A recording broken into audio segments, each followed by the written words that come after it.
Hi guys, welcome back to my YouTube channel the SAB study. हम पढ़ रहे थे राजस्थान के प्रमुख संतों के बारे में। उसमें हमने संत दादू दयाल जी के बारे में पढ़ना शुरू किया था। उसी को आगे बढ़ाते हैं और आगे पढ़ते हैं संत दादू दयाल जी के बारे में। चलिए शुरू करते हैं।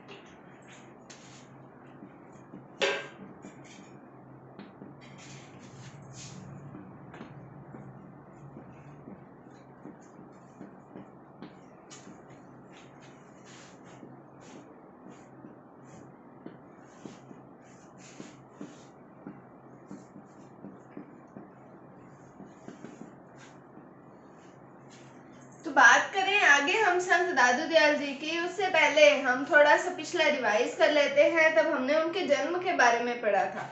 हमने पढ़ा था कि उनके गुरु कौन से हैं। हमने देखा उनकी अकबर से मुलाकात हुई थी। कहाँ पर हुई थी? फतेहपुर सीकरी में हुई थी।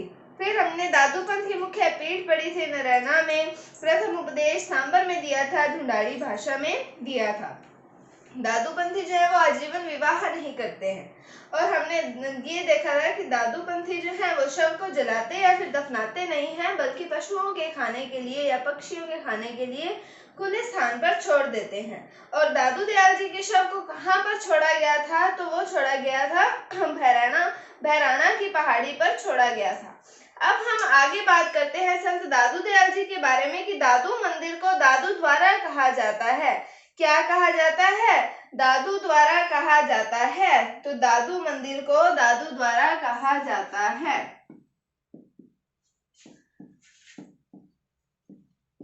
दादू मंदिर को दादू द्वारा कहा जाता है। क्या कहा जाता है? दादू द्वारा कहा जाता है। इसमें मूर्ति ना होकर दादू वाणी को रखा जाता है। दादू वाणी है एक ग्रंथ है, वो रखा जाता है। इसमें मूर्ति ना होकर दादू वाणी को रखा जाता है। इसमें मूर्ति ना होकर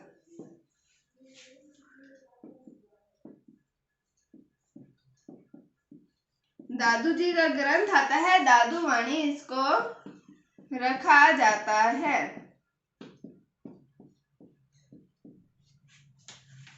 तो दादू मंदिर को क्या कहा जाता है? दादू द्वारा कहा जाता है। और इसके अंदर मूर्ति ना होकर यहाँ पर दादू वाणी को रखा जाता है। अब इनके सत्संग स्थल को अलख दरीबा कहते हैं। क्या कहते हैं? अलख दरीबा कहते हैं। इनके सत्संग स्थल को अलख दरीबा कहते हैं।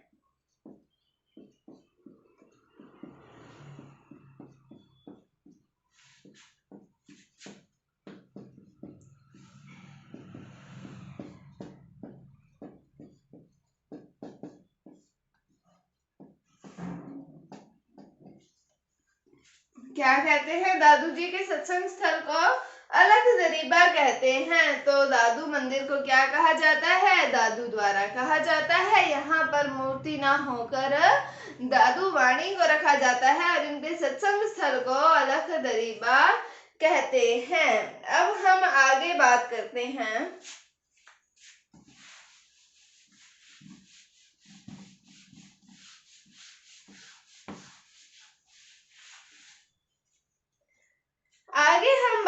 कि दादू जी के कुल 152 शिष्य थे, जिनमें से 100 जो थे वो एकांतवासी थे और जो शेष 52 शिष्य थे वो दादू दयाल जी के 52 स्तंभ कहलाते हैं। तो सबसे पहले क्या देखेंगे कि दादू जी के कुल कितने शिष्य थे? 152 शिष्य थे। दादू जी के कुल 152 शिष्य थे, जिसमें से 100 एकांतवासी थे और शेष 52 शिष्य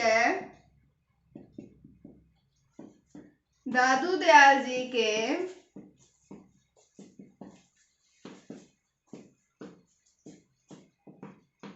52 स्तंभ कहलाते हैं।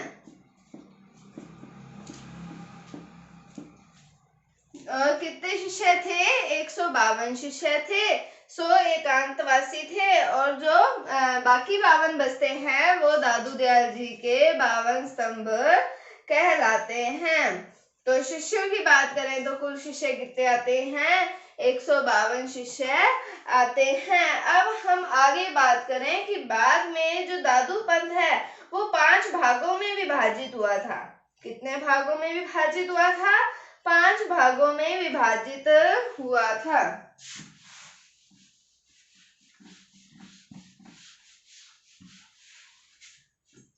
तो बाद में दादू पंथ 5 भागों में विभाजित हुआ था। बाद में दादू पंथ 5 भागों में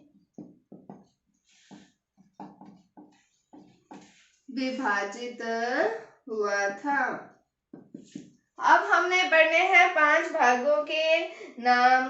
तो 5 भागों में पहला भाग आता है खालसा। क्या आता है? खालसा। दूसरे की बात करें तो दूसरा नाम आता है विरक्त। क्या नाम आता है? विरक्त। तीसरे की बात करें तो तीसरा भाग आता है उत्तरादे। क्या भाग आता है तीसरा? उत्तरादे। चौथे भाग की बात करें आता है खाकी। और 5वां भाग आता है नागा। क्या आता है? खालसा, विरक्त, उत्तरादे, खाकी और नागा, ये दादू पंथ के 5 भाग आते हैं। कौन कौन से आते हैं? खालसा, विरक्त, उत्तरादे, खाकी और नागा। अब हम बात करें कि दादू दयाल जी को राजस्थान का कबीर कहा जाता है।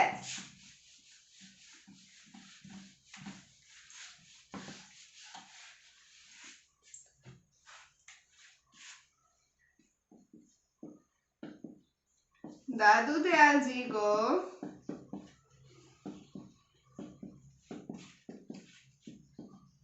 राजस्थान का कबीर कहा जाता है।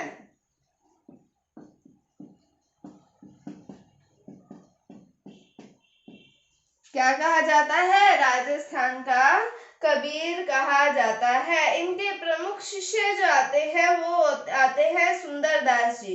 इन्होंने नागा शाखा की शुरुआत की। प्रमुख शिष्य कौन से आते हैं? सुंदरदास जी।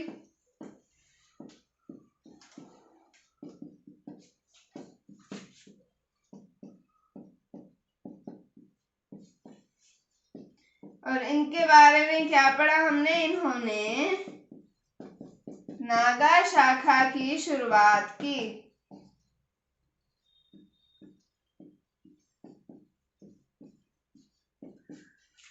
तो दादू दयाल जी को राजस्थान का क्या कहा जाता है? कबीर कहा जाता है। और हमने क्या देखा कि इनके प्रमुख शिष्य आते हैं सुंदरदास जी। इन्होंने नागा शाखा की शुरुआत की।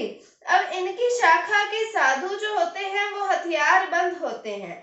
क्या होते हैं? हथियार बंद होते हैं। इनकी इस शाखा के जो साधु हैं वो हथियार बंद होते हैं। इस शाखा के साधु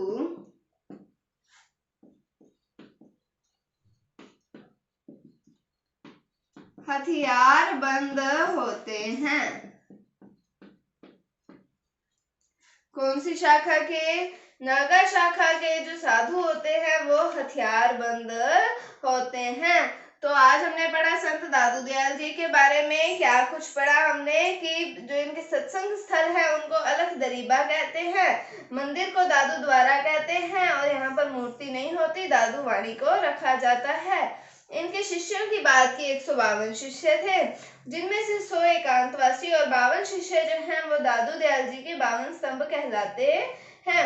फिर हमने दादू पंथ के 5 भागों के बारे में बात की। खालसा, विरक्त, उत्तरादे, खाकी, नागा। हमने देखा दादू दयाल जी को राजस्थान का कबीर कहा जाता है। इनके प्रमुख शिष्य आते हैं सुंदरदास जी। इन्होंने नागा शाखा की शुरुआत की और इस शाखा के साधु जो होते हैं वो हथियार बंद होते हैं। अब तो ये हमने पढ़ा आज संत दादू दयाल जी के बारे में। कल हम संत दादू दयाल जी का टॉपिक कंप्लीट कर देंगे।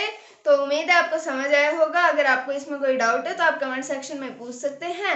अगर आपको वीडियो थोड़ी सी भी अच्छी लगी है तो इसे लाइक कीजिए, शेयर कीजिए। चैनल पर नए हैं तो इसे सब्सक्राइब जरूर कीजिए। Thank you, thanks for watching, bye bye.